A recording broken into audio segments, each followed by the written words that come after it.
भाषा ना प्रभु ना ना आपण को जी जेते बेले डाकुची सेते बेले आपण तार दुख को सबु बेले शरणागत रक्षण बाना होई विराजमान करिसंती। मो दुख कोन जीवनी चुलरी उपरे सेवतीर गभा देखिले माड़ई भय गो दीनबंधु ठारे विपत्ति न थाई जेने जाउथिले लय गो जेने जाउथिले जय गो।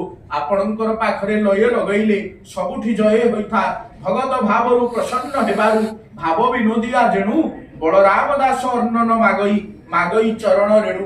ओडिया साहित्यर पंचसखा सारस्वत साधक मानी अच्युतानंद महापुरुषंक ठारू जशवंत दासंक पर्यंत शिशु अनंत दासंक ठारू पाली पाटणा माटीर परम सन्थ पूज्यास्पद महापुरुष शिशु अनंत दासंकर कलमरे आपण विगलित हो जाइछंती। से भाव विन्यास करिछंती।